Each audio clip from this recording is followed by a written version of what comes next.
Vokal Ariel di sini seperti orang yang pengen marah-marah di lagu ini tapi takut terganggu dengan suasana. Akhirnya ya begitu-begitu aja nyanyinya. Berusaha dengan indah tapi tanpa nyawa. Tidak ada klimaks, tidak ada puncak. Kita tahu seharusnya ada gebrakan tapi tidak pernah datang. Dan ironisnya, nuansa lagu ini lebih redup dan lebih malas untuk berusaha. Ada sedikit pergerakan mood yang lumayan di bagian solo gitar. Saya akan memberi kita harapan penyelesaian dari lagu ini. Setelah itu buyar, kembali lemas, hampa seperti di awal lagu. Pada akhirnya lagu ini bukan membawa pendengarnya pada perenungan, tapi pada kebingungan apakah ini ekspresi jujur tentang kelemahan atau sekedar kehabisan energi untuk membuat sesuatu yang benar-benar hidup. Musiknya sepi bukan karena konsep, tapi karena kosong, memang kosong. Kami Rain Studio masih kebingungan dengan ini. Apakah Peter Pan seolah kehilangan arah dan powernya setelah mereka memutuskan untuk berempat? Peter Pan menyebut lagu ini dengan judul Hari yang Cerah untuk Jiwa yang Sepi. Tapi benarkah ini lagu tentang kebahagiaan? Atau justru sebaliknya? Ini adalah bentuk optimisme yang rapuh, di mana cahaya terasa seperti ilusi dan hati yang masih gelap. Bayangkan kamu baru saja kehilangan sesuatu yang penting, tapi dunia seakan tetap berjalan, tetap terang, dan tetap bising. Di saat itulah lagu ini bicara. Hari yang cerah untuk jiwa yang sepi bukan sekedar lagu, tapi sebuah karya dari hati yang mencoba percaya meski ragu. Lagu ini adalah salah satu lagu paling ikonik dari album terakhir Peter Pan sebelum berganti nama menjadi Noah. Dirilis pada tahun 2007, lagu ini berperan seperti penutup era, lebih tenang dan katanya memiliki kedewasaan emosional dibanding karya Peter Pan lainnya. Secara lirik, lagu ini berbicara tentang pencarian cahaya dan harapan di tengah kesepian. Ariel menulis lagu dengan gaya metaforis dan terlalu gamblang, tapi penuh simbol. Hari yang cerah untuk jiwa yang sepi, begitu terang untuk cinta yang mati. Kalimat ini adalah paradoksikal. Di satu sisi ia menggambarkan hari yang cerah dan terang, satu suasana optimisme atau kebangkitan. Namun di sisi lain menyebutkan jiwa yang sepi dan cinta yang mati, di mana kehampaan dan kehilangan berada di sisi tersebut. Jadi, optimisme hadir di atas luka, seolah upaya untuk bahagia tapi tidak sepenuhnya berhasil. Tema utamanya adalah usaha untuk bangkit, berdamai dengan kesendirian, dan menerima kesedihan dan kesendirian sebagai bagian dari hidup. Nah, untuk detailnya mari kita coba bahas lirik lagu ini.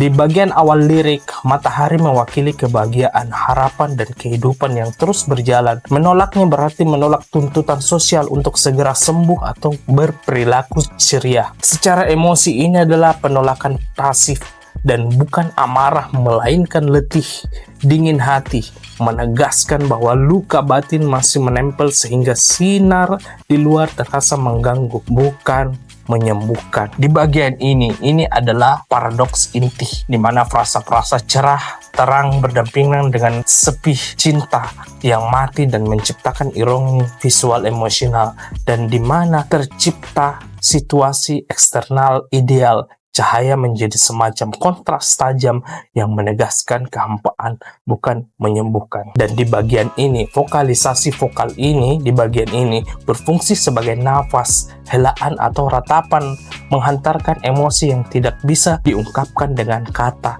dan usaha terhadap rasa sakit, namun usaha itu gagal, menunjukkan kelelahan atas perlawanan yang masih ada tapi sudah melemah. Di bagian ini, biru kelabu adalah oksimoron. Langit yang biasa menandai kebebasan dan harapan kini pudar. Kini tak terulang lagi, mengkonfirmasikan permanensi kepergian, atau cinta yang hilang.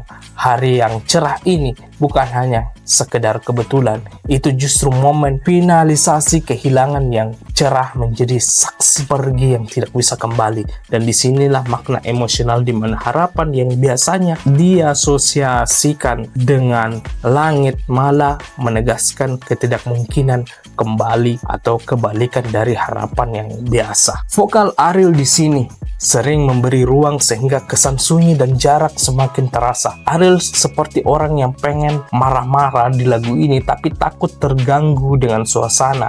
Akhirnya ya begitu-begitu aja nyanyinya. Berusaha dengan indah tapi tanpa nyawa. Nah, di sini harusnya di bagian rap ini menjadi puncak klimaks antara kejenuhan yang terjadi malah terdengar datar. Tidak ada klimaks, tidak ada puncak. Kita tahu seharusnya ada gebrakan, tapi tidak pernah datang. Dan ironisnya, nuansa lagu ini mirip dengan lagu Menghapus Jejakmu versi Peter Pan, hanya saja kali ini lebih lelah, lebih redup, dan lebih malas untuk berusaha. Instrumen dan aransemen terdengar sederhana, gitar akustik atau klen elektrik di lapisan lagu ini terdengar tipis, dan bass dan drum menciptakan ruang sonik yang mendukung suasana kontemplatif dan melankolis, bukan dramatis yang meledak-ledak. Menyusun suasana tersesat, kelelahan, penat, berat, tanpa power, tanpa kekuatan, hentakan seperti lagu-lagu mereka sebelumnya yang lain. Ada sedikit pergerakan mood yang lumayan di bagian solo gitar. Saya akan memberi kita harapan penyelesaian dari lagu ini.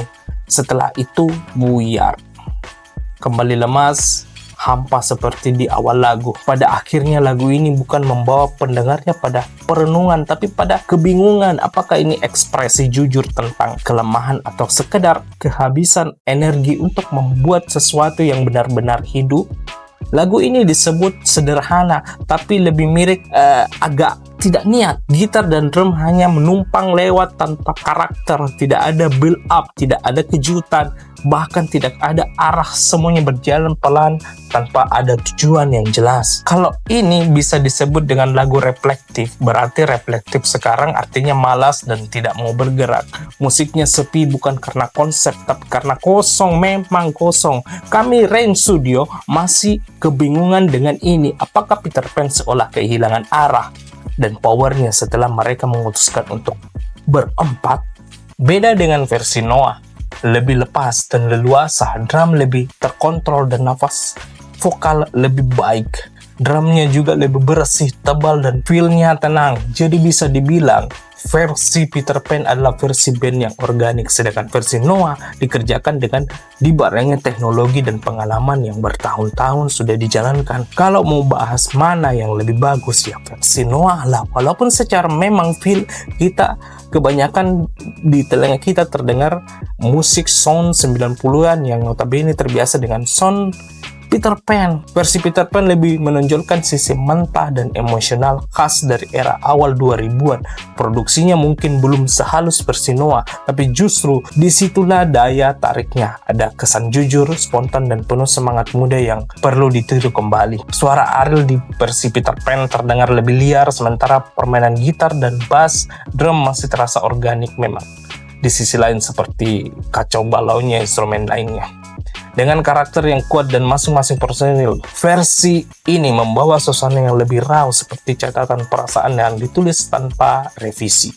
Namun justru karena itulah banyak pendengar yang merasa versi Peter Pan punya kenangan tersendiri. Bukan bagus ya, tapi punya kenangan tersendiri. Bukan sekedar lagu, tapi potongan waktu dari masa ketika musik masih terdengar lebih apa adanya. Dan pada akhirnya perbandingan keduanya seperti membandingkan dua fase kehidupan. Peter Pan adalah awal perjalanan yang penuh emosi dan insting, sementara Noah adalah bentuk matang dari perjalanan itu, lebih rapi, lebih sadar arah, dan lebih tenang dalam menyampaikan pesan dari sebuah lagu. Sekali lagi makna mendalam dan filosofi dari sebuah lagu ini. Lagu menekankan perbedaan antara kondisi eksternal yang cerah dan kondisi batin yang sepi. Ini mengajak pendengar menyadari bahwa kecerahan dunia tak selalu berkolerasi dengan penyembuhan hati. Kesedihan sebagai waktu, bukan hanya perasaan.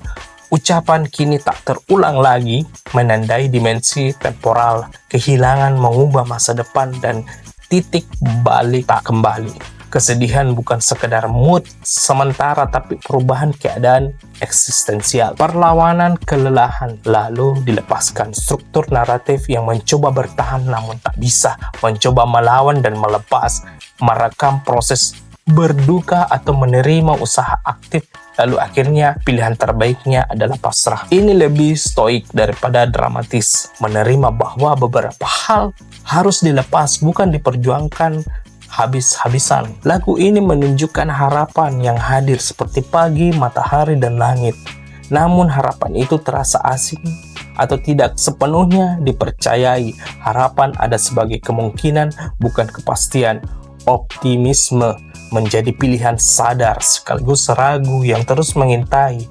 Itulah disebut dengan optimisme yang meragukan. Untuk tema yang sangat besar di lagu ini, estetika penerimaan modern. Filosofinya mirip praktik modern, bukan memaksakan kebahagiaan, melainkan mengakui luka, memberi ruang, lalu perlahan melepaskan walau tanpa janji kebahagiaan.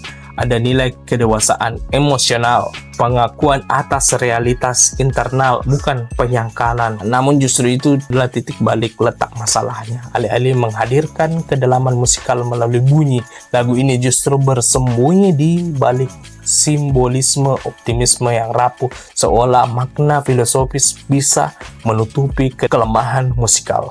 Secara konsep memang ada upaya untuk menunjukkan penerimaan, tapi penerimaan tanpa tensi hanyalah dataran saja. Musik tidak boleh hanya menerima, musik harus menunjukkan proses menuju penerimaan itu, rasa sakit, perlawanan, kehilangan tenaga, lalu keheningan. Di sini semua harapan dilewati secara datar. Bagi seorang musisi dan seniman, justru disitulah kehilangan terbesarnya. Emosi yang gagal diterjemahkan menjadi dinamika suara, nada progresi tempo, saling menekan dan menarik, membangun perjalanan batin, tapi yang terdengar hanyalah loop emosi satu nada, tanpa titik puncak, tanpa jurang, tanpa perjalanan. Lagu ini seolah hanya memantulkan permukaan emosinya sendiri. Kita mendengar keindahan tapi tidak merasakan denyutan.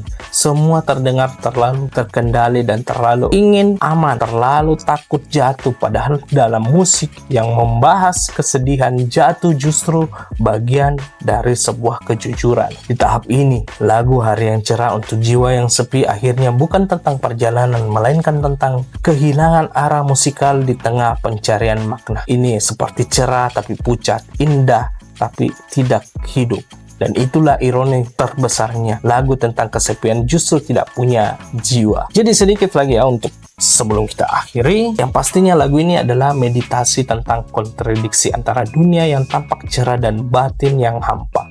Ini merekam perjalanan dari penolakan, perlawanan hingga melepaskan, bukan sebagai kemenangan euforia, tapi tetap sebagai penerimaan yang lesu dan sepertinya akan menjadi hal yang wajar. Itu adalah arti dari optimisme yang meragukan, harapan yang hadir namun tidak tanpa gesekan, harapan yang dipilih meski kita tahu kemungkinan untuk sepenuhnya sembuh belum pasti. Kedua versi ini tidak dirancang untuk euforia, melainkan kontemplasi.